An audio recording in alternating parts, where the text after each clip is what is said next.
So Zan, so people talk about how is governing something with AI, and then of course it's subset of a generative AI, how is it any different than any other risk and opportunity that we govern? Why is governance, why is it a thing? Why do I need to learn? So the governance is equally, if not more important in this area. So let me start with Toby's area and expertise is all of the opportunity space. So I am a huge fan of the opportunity space and where this can be different in the opportunity space. In a military example, Transcom using it to figure out what was the underlying root cause analysis of why they had aircraft, particularly tanker aircraft with lots of gas in them, failing at various parts, and they couldn't figure it out, and AI figured out what the indicators were for failure. So used in maintenance and used efficiently, extraordinary. In other areas for supply chain, I'm on the CSX board, when you start to look at supply chain analysis and which ports are opening and closing, remember LA had some problems, which is going to have to open at which times in the year, how do you do that analysis? Or the chat that talks to you at Wells Fargo is AI. So all of those things are amazing applications of something else that is connecting the dots of data and providing information in a conversational way that allows you to take action. And that's where the governance comes in. Because if you're going to take action, you better make sure you understand what kind of data is flowing towards that decision space and action, and what kind of controls are in the decisioning. So the number one thing for governance is to understand where is the appropriate use. Not whether is it a great thing, we've all decided it's great. What's the right kind of use? And where can you trust and leverage that use, especially on specific things within a corporation? So if I'm sitting as a director, the first thing I want to know is, are we using AI? And when you ask that question of management, you're going to find out even your C-suite is probably not aware of all the places that they're leveraging artificial intelligence or its very close sister, machine learning. And they might not know the difference. Artificial intelligence, if you're using true AI, it's neural net. So remember when we were all kids and the teacher said, okay, you know the answer, now come up to the board and show your work? Yeah, AI can't show its work. And not only that, it probably is not repeatable, or certainly not, you can't depend on it to be repeatable. So just imagine how many people in a regulated business? The regulators come in and they want you to show how you got to that? Yeah. Telling them, well, the computer did it and it's AI, I have no idea, is probably not the best answer. Just saying. Yeah. So if it's not repeatable, that says it's probably not right for that particular task. Now, on the other side, those things, remember the boxes we used to look at the known knowns and the unknown unknowns? AI is extraordinary at bringing forward some things that are unknown so that you can look at them and decide whether you're going to make that part of your articulation. And so that's part of the governance side that says, okay, at its very face value, are we using it and are we putting appropriate controls and governance on how and where we're using it and who's allowed to use it for which activities? At that very baseline, it's part of your strategy discussion. How do we want to leverage this for opportunity? We all know it's going to be opportunity. How do we leverage it for opportunity? And that means if you're going to talk strategy, you better talk about baseline assumptions. What are my assumptions about AI? The assumptions about AI are different than anything else you're going to buy from a vendor. And the reason is your people, unlike the vendor that was providing that CIO interface and the how do you use this thing that you just bought and helping you set it up and everything else, all of your employees can pull in AI and use it without that facilitator, without that guardrail, without you knowing. Which means that it gets a level of steam and a level of adoption that you might not be aware of and therefore have not put appropriate guardrails around it. So can you give us, so is that why my friend was asked, do you even allow to use it in the company? Can you give us some examples of someone using it and it might not have the guardrail? Why would companies say, hey, nobody Yeah, can touch it let me right give now? you Yeah, that'd be great. two completely different examples. So at the laboratories at Battelle, all of the national laboratories, these are educational as well as science and technology. Intellectual property is incredibly important. Validation of scientific data is incredibly important. So they had to put out policy that says if you're going to leverage AI into your research, you have to document that you're using the AI, and then you have to go back and validate whether any of those things are already in the publications. And instead of being able to do the testing by saying the computer told me, you have to revalidate the results of the testing. And that probably means you're going to use a different methodology than what AI used. You have no idea what methodology it used. It's a brain. But you have to independently verify. Now, it can give you lots of results and give you a place to go, but it has to be independently verified. That's policy, and that's policy in the laboratories for all of those reasons. And they were very clear about, you're going to use these things, here's how you have to use them. And it made those individuals responsible, not the laboratory itself. So now you've put policy that says you're accountable if you use this, and you're accountable for these elements. Fast forward to, let's use a banking example. Any bankers in the room?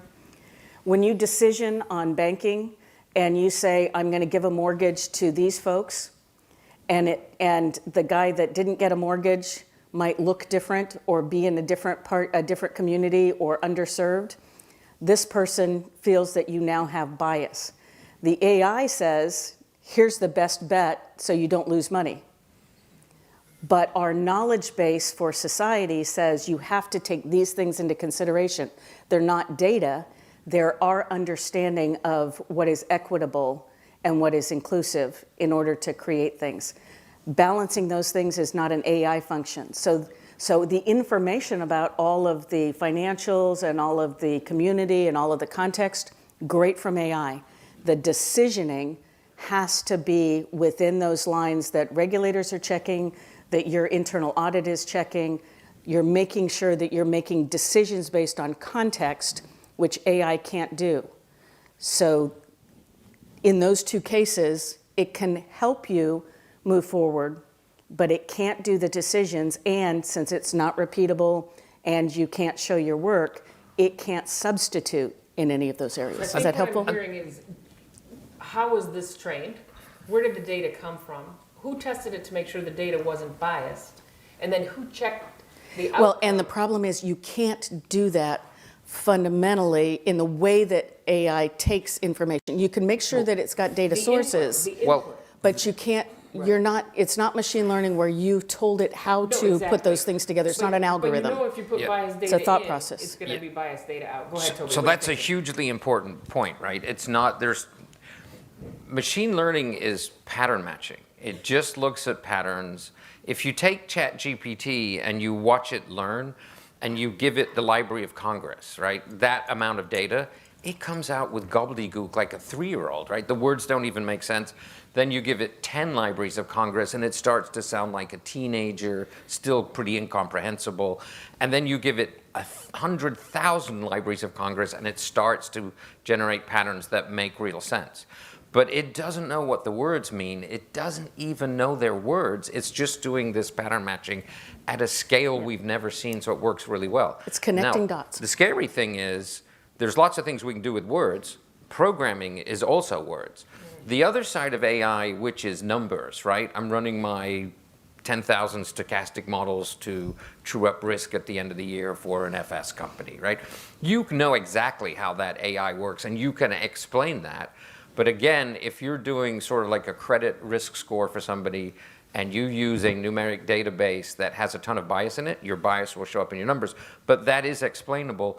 It's not that on the ChatGPT side, it's hard to explain.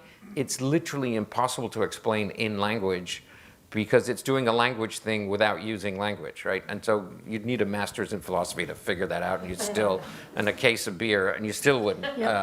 Although we've all got brains, right? So when you were deciding what you were going to eat for breakfast or when you were deciding how you were going to drive here, how did you decide that? Go through the whole process and all the information that you used and repeat that.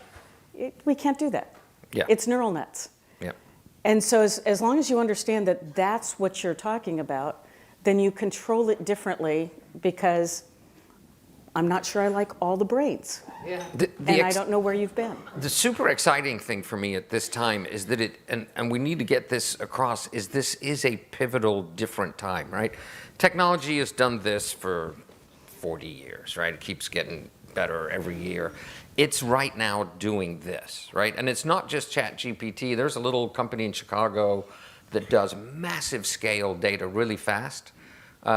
It did a thing for the National Crime Bureau, anti-terrorism, anti-pedophilia thing in Britain that worked fantastically well. It was 1,400 times faster, cheaper than the old thing. And they couldn't do it with the old thing because by the time you got an answer back from the computer, it was 3 days later and maybe the crime has moved on, and it was prohibitively expensive. Nothing jumps 1,400 in one step, right? That's the difference between me walking backwards slowly out of the room and the top speed of an F-35, which is really fast. So there's this giant pivot point. So from a board perspective, there's this, and it's going to sound a bit silly, but there's this humility thing, right? So I'm on a board. We're really good. We're kicking butt. We compete fiercely with the competition. We win the fights, right? We lose a couple, but we win most of our fights. The fight is changing. We're great knife fighters. Someone's about to show up with a Gatling gun, not a pistol, not a musket, with a Gatling gun. We're going like, look how good we are with knives, right? That is a potential to change. And historically, and this is another thing boards don't spend a ton of time on, historically, especially in good times, historically in these types of changes, the companies that win really big sat back and said, okay, these new weapons, how would I build a company today if I was using those versus just making my existing company better, right? The Ruhr Valley in Germany, Carnegie with steel, Rockefeller with oil, Uber with transport, all did that.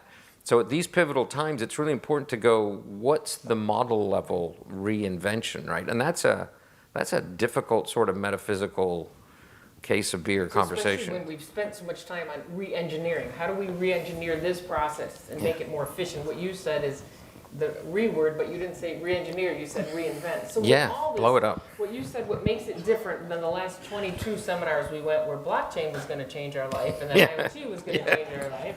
And all these technologies come up and none of us understand what they're talking about. Yeah. But you're making the case that this time, this time we really mean it. And so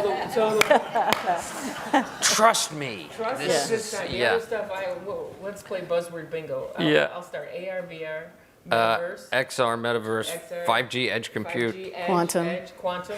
There. we got- iOS. federated Did AI. anybody get bingo Yep. yet? Okay, so Yeah. so what I heard was the speed, and I was reading an article the other day. The last 30 years, we've lived on this thing called Moore's law, where computational efficiency and effectiveness doubled every 2 years, and we thought that was fast. With AI now, computational it doubles the amount the computer can computate, and the speed of the computer, it doubles every 3.4 months. So if you thought it was fast, so what I learned from you is listen to us this time Yep. because it's faster Yep. And it's adoptable. and it's adoptable, and then It's not the open computer API, guy doing it over in the They corner, gave it to everyone which is where you without should a put them. gatekeeper, which is good. Which Yeah. is some people Yeah. call it an iPhone moment. The technology. Yeah. We call it Yeah, the it is. Jurassic Park moment. They let out this dinosaur before they had any electric fences around it. Now, it Yeah. is not that dire, but I think as board members we need to understand it. Which